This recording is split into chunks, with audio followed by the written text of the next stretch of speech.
తిరుపతిలో తొక్కిసలాట ఘటన మరవక ముందే సింహాచలంలో గోడకూలి భక్తులు మృతి చెందడం చాలా బాధాకరం. సింహాచలం దేవస్థాన చరిత్రలో ఇలాంటి దుర్ఘటన ఇప్పటి వరకు జరగలేదు అని వరదు కళ్యాణి అన్నారు. దురదృష్టకరం అండి. ఎంతమంది చనిపోవడం అసలు ఈ సింహాచలం దేవస్థానం చరిత్రలోనే ఎప్పుడు ఇలా జరగలేదు. చాలా దురదృష్టకరమైన సంఘటన జరిగింది. కుటుంబాలకు మనోస్థైర్యం ప్రసాదించాలని ఆ స్వామిని కోరుతున్నాను. మనందరికీ తెలుసు సింహాచలం దేవస్థానం తాలూకు చందనోత్సవం అంటే ఎన్నో రోజుల నుంచి వెయిట్ చేస్తారు. ఎప్పుడు ఆ రోజు వస్తుందా, ఆ స్వామిని నిజరూప దర్శనం చేసుకుందామని ఎదురు చూస్తారు.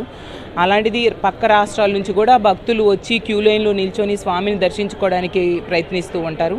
అలాంటి పరిస్థితిలో ఇలా గోడ కూలిపోయి 7 మంది చనిపోవడం అంటే నిజంగా చాలా బాధాకరం.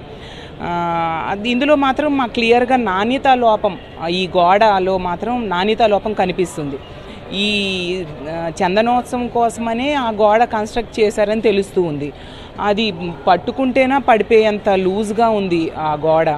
అంత నాణ్యత తక్కువతో ఆ గోడని ఎవరు కట్టారా ఏంటా, ఎంత నిర్లక్ష్యం ఉంది అనేది క్లియర్గా కనిపిస్తూ ఉంది.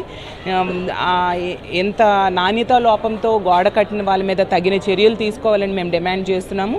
అలాగే ఈ క్యూ లైన్ కూడా ఆ కొత్త గోడ పక్క నుంచి ఎందుకు పెట్టారో అర్థం కావట్లేదు. కనీసం ఇక్కడ లైటింగ్ లేదు, అలాగే సీసీ కెమెరాస్ కూడా లేని పరిస్థితి అనేసి ఇక్కడ అందరూ కూడా చెప్పారు ఆ టైంకి.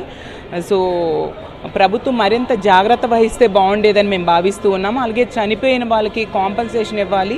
గాయపడిన వాళ్ళు కూడా ఉన్నారు కాబట్టి వాళ్ళకు కూడా సరైన వైద్యం అందేట్టుగా ప్రభుత్వం చూడాల్సిన బాధ్యత ఉంది. తక్షణమే బాధ్యుల మీద చర్యలు తీసుకోవాల్సిందిగా మేము కోరుతున్నాము.